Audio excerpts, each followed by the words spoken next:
everybody, welcome back to Ramblings. Conor here, Conor or Leeds TV, and yeah, what can we say about that? I'm not going to go off on a rant. I'm just going to talk real with you guys. It's just how it is at the minute.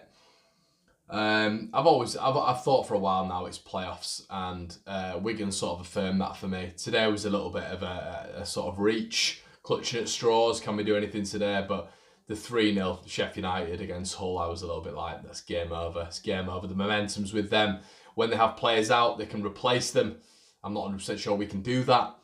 And there was too many off performances today. There's too many players with potentially a lack of effort, lack of confidence, lack of creativity, lack of ideas, lack of innovativeness, lack of effectiveness, so many lack ofs, and that all culminated into one today. And maybe over the season, Sheffield United have deserved it. You know, there's been too many blips in our performances. You know, the QPR, Birmingham, Stoke, Wigan. That effect, losing sort of 12 points there, where you know that would have boosted us up so much. I mean, even if you look at last week, we'd have won last week, and we'd have won today. That would have been level with Norwich, which is such a far cry, isn't it, from what it seems now. Obviously, Norwich getting the 4th draw today, and I've been absolutely fine playing sailing. Really, no one really challenging them apart from Sheffield United. But yeah, the coherent theme today, once again, lack of confidence in front of goal. We had chances upon chances within the first sort of 15 to 20 minutes. Obviously, Bamford having that one straight away where, guys, I don't get confident. And that sounds absolutely mad, me talking and me saying that with a guy who scored, I think it's 9 or 10 goals in successive appearances, but with the amount of chances we create, Patrick Bamford could have had, by the time he's even just been prevalent and present within the squad, he could have had 20, 21 goals with the amount of chances Leeds United create. He could have had 4 down at Reading, 2 down at Borough, 3 down at QPR. And that's just the coherent theme. You know, we create so many chances. And if we had a Timu Pukki, Lewis Grabban, you know, I mean, Grabban's been on the bench, obviously. I'm talking like Dwight Gale, that calibre of striker. I think we'd be aware with the Fairies right now. I think we'd be absolutely steaming ahead of anyone. I think we'd have taken charge at the start of the season. Because the way that we play football is so inventive and excellent, and teams can't deal with that. But the problem is the lack of quality, guys. We don't have the quality. Bielsa's first season here. Farke's had 2 seasons. Wilder's had 4. That's the difference. You know, that really is the difference. Wilder might have had 4 or 5, I'm not 100% sure. You know, Bielsa's only spent a limited time with these players. If he had his time, he had his players, I think we'd be well up there. But at the minute, he's not had enough time. I think he needs another season. That's why we're all praying that Marcelo Bielsa gets another season at Leeds United, or if he wants to stay, I'm praying he wants to stay. And surely he does. You know, maybe he doesn't get to those heights. I think he's a perfectionist. And he'll want to get to those heights as well, especially if Leeds don't go up this season. I think Marcelo Bielsa will want to stay another season if Leeds United don't get promoted. But if we talk about the game, obviously reverting to those 3 chances, I thought Janssen had a shocker once again. And, you know, I hear a lot of people on Twitter saying, you know, he's Premier League bound, all this sort of stuff, Janssen. Be interesting to see him against an Aguero, a Sterling, a Salah, even sort of, you know, you're looking at your bog standards by half, really. You know, your Zahas, your Andre Grays. I'd love to see him against those types of players, because I think today, once again, he struggles against the smaller, stockier strikers. You know, your Morpes, your Pukis. I think he struggles against your Sharps, you know, those type of strikers. And I think they really pull gaps in his game. I think when he comes up, he steps up way too much for a centre-half. And I get what he's trying to do. I get that he's trying to step up to play football, but he gets caught out way too much. You saw that with the first goal with Neil Maupay, great finish. But Janssen was about 4 or 5 yards off him, tried to play up, got caught out, and they were in straight away. I thought Cooper made a massive difference today. I thought he was excellent. Really unlucky. I thought he was arguably the best player on the pitch today for Leeds United. He's just so assured, so good on the ball. And I thought he didn't put a foot wrong today. It was a real captain's performance from Liam Cooper. But the rest, you know, the defence just didn't help him out. I thought Ayling was okay, but he just looks nervy on the ball for me going forward. Looks really nervy on the ball. Alioski obviously injured straight away. Janssen, I thought it was one of the poorest performances on a Leeds shirt, and I think we've seen that a lot, much more recently with Janssen. I thought even the Wednesday game when Forestieri came on, Janssen looked a bit shaky. I don't think he looked all too great with Gary Hooper. In particular, even when a more physical person comes up against him, like Leon Clark, bullied him last week. And there are definitely still holes in Janssen's game. He's definitely not a Premier League proven player who's sort of playing above his standard here. Janssen's definitely got a long way to go for me. But yeah, it's definitely the playoffs now. Definitely the playoffs. I think we had that the other day with Wigan. We know exactly where we are as a cohort of fans, I think. I do wonder about Bielsa. I do wonder about him. I'm talking about longevity at Leeds United, with Orta and Adrazani. If they can build sort of a foundation here, they've only been here one season as a collective. I'd love to see that as a second, maybe potentially third season. So I think we'd have a lot of success at Leeds United, and I'm praying Bielsa stays just for that one more season, because I think that will ultimately put us in the Premier League this season. You guys know my thoughts on it. We've still got that opportunity to get there, but I do think the confidence factor plays a massive part in it this season. I think Leeds we look void of confidence at the minute. Out of the last 7 games, 4 losses, 3 wins. That's not even good enough for a playoff team.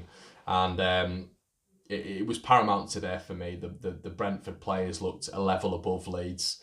And I sort of reiterate back to that Gary Monk era, really, where we got to that stage where we didn't have enough left in the tank. There was not enough quality there to get us into that final stage, that final 6 that season. But it sort of has that same predictable feel this season, where we can't just fully get into that 2. I don't think we're good enough. Do I think Sheffield United are a much better side than us? I don't at all. I do think we're lacking a little bit of quality, definitely, and I think that's something that even just a simple implementation like Daniel James had made in January, I think would have been promoted with just one person like him. Shoulda, woulda, coulda, of course, but you've always got to hark back to these. As we hark back to the performances, we've got to hark back to where the management maybe missed out on a quality player or players. But we buckled under pressure today, and we buckled under pressure in the past couple of weeks. Last week it was evident that we were buckling under pressure because we looked nervy. We didn't look good going forward. Balls were going astray, and it was the same today. Balls going astray within the first minute. It didn't. I thought Bamford was particularly poor today. Obviously went down for the penalty, which should have been a penalty, but would it have changed that much? I don't think so. I think Brentford were always coming into the game. A lot of you might say, well, a goal changes everything. Yeah, but we sort of relaxed a little bit, and we just let them into it. Even when it was 0-0, we just let them into it, and we'll let them get their foothold on the game. Within the 25-minute mark, and they took control. And when the home crowd, they're in 14th position and they're olaying at sort of 1-2-0, you've got to turn around and have a look at yourself. And it's the first time I've seen Marcelo Bielsa visibly frustrated today. There was one point where he was saying, "Pablo, come on, Pablo." You saw it, the Sky cameras went into him, and it's the first time when he's off his bucket. And it was a far cry from what you saw at the start of the season with Stoke, when he was cool, calm and collected. He was infuriated, and you can understand, because we've been, in that top 2 for longer than Norwich, which you think about that now and it's a real fact. But we've been in that top 2 longer than Norwich, and definitely longer than Sheffield United, of course. And we've just slipped out the last moment. So Bielsa, been the perfectionist he is, that must be doing his absolute nuts in. But it's due to a lack of quality. You can't blame the players, because they're doing the best they can. Individual performances, effort-wise, you can always blame that.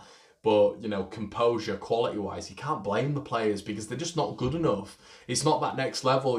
I always sort of revert to your Brightons, your Wolves, your Newcastles, the ones that have gone up in recent seasons. They had an abundance of quality, and we don't have that. We're sort of going up on such a thin budget and a thin quality of players, really. I get that he always wants a smaller squad, but I do think there may be a reiteration of Bielsa's football if he does stay with Leeds United next season, because the Championship's like no league in the world. It's like no league in the world, and maybe Bielsa will come to the fact that he needs a bigger squad next season, if he is, and hopefully still at Leeds United. But, you know, when you look at the changes that he did make today, I thought Forshaw was the wrong decision. He definitely made a part. He played a good part with the first sort of 20 minutes, but it wasn't. They were still breaking through the middle, and Forshaw would be caught out again. I do think he's susceptible to be caught out. I don't think he's a defensive midfielder. When he was at Brentford, he'd actually play as the 8. And I do think he prefers that role. And he's not an 8. He's not big enough. He's not strong enough to control and compose that sort of defensive to midfield third there. And he's been caught out 2 games on the trot now. But Bielsa was brave enough to start him. Started him there, and it flopped for me. I don't think over the 90 he was good enough, but the whole cohort wasn't good enough. You know, when you can't pass a ball 3 or 4 yards, then you got to question yourself for the top 2. You know, you really have. And just players wanting it. I watched that Sheffield United Hull game, and Sheffield United were going after every single ball. There was pressure. There was actually pressure for the first 10 minutes for Leeds United, where they were putting Brentford under the cosh because Leeds were pressing them up high. That went within 20, 25 minutes. Don't know what happened there, but that just went. And yeah, there was a real... That sort of lasted and then just burnt out, really. There wasn't anything there. Whereas when I was watching Sheffield United, it was a coherent theme throughout the 90. Pressing. And we didn't do that for the full 90, and it's going to punish you. But the confidence is on the floor. The confidence is on the floor at the minute. You see that with the shooting. The heads are down. The heads are down. And you're naive if you think elsewise. You know, we can't shoot. We can't take a look at the corners, look at the free kicks, look at any sort of implementation of a set piece we have. We can't do it. It's either too long, too short. The players are nervous, and that's why in these sort of scenarios you need players with experience within those departments. You know, those critical moments. We need players like that. It's not good enough having such a small squad that haven't experienced that playoffs or experienced that promotion. You know, even if you hark to Sheffield United, there's still a big cohort of that squad who have experienced the playoffs, whether or not it be at League One standard. They've experienced that. Leeds United is a squad that has never experienced anything like that. We've never dealt with the pressure at this moment in time. The players that have dealt with the pressure at this moment in time were in the Gary Monk era, and they didn't deal with the pressure. You know, you look at your Aylings, your Coopers, your Janssens in particular. So there's definitely an injection of quality at leadership, composure needed in that squad, and I feel like you've got to give them time. You've got to give them time. We've still got the playoffs to go. We've still got that to go, 100%. And we can do something there, but you know, if you're looking at long term, and if we are going to stay down, then that sort of needs to be the plan. It needs to be keep that cohort, you know, Conor, Orta, Radrizzani, Bielsa. We need to keep that together for at least another season, and then maybe reevaluate after that. But I do think we're missing bite at the minute, and you know that links into confidence, composure, everything within the final third, and you know that will only get better with investment, especially when you get a team like Brentford with such a low budget who just looked levels above us today. You know, even at Ellen Road, guys, you know this team has been performing above the levels that it should have been. You know, 13th last season, but Brentford, you know, even at home when we played them, they could have been 2 or 3-0 up within the first 10 minutes, and that's what you've got to hark back to. There's a long road ahead of us, there really is. But you know, it harks back to my original point where we've got nothing off the bench as well. We're predictable, and once again, Izzy Brown. You know my thoughts on Izzy Brown, but I'm just going to throw it in there. I don't need to explain it anymore, but he'd have definitely made a difference today. I'm certain of it, 100%. Yeah, he'd have definitely made a difference today, in my personal opinion, from watching the kid week in, week out. But that's not the Bielsa way, and I do think that, you know, if you can criticise all the players, you can criticise all the fans, you can criticise Bielsa. He's done wonders for us this season, of course he has, and it's not over yet. We've still got the playoffs to come. But there definitely has to be criticism with certain changes, and the changes last week I didn't agree with. The changes this week I've certainly not agreed with. There's definitely been some in the season. You know, I called it out about 4 or 5 weeks ago about in general of the season. He's done absolute wonders, and I can't criticise the man for the highs that he's given me this season. But certain substitutions I feel might have hindered us from getting maybe a point or 0 points to getting 3 points, 100%. But there is definitely a stubbornness there, and I wonder what's gone on between him and Izzy Brown, maybe beneath the depths of the squad, because I do feel that there definitely there's something that has happened there, because essentially Leeds have been paying his wages, and he just featured in the 23s, which is bizarre in itself. But yeah, you know, that left side's not good enough. The depth in the squad isn't good enough. And that's what you need to get promoted. So let me know what you guys think anyway, guys. Like, comment, and subscribe, and I'll see you in a bit.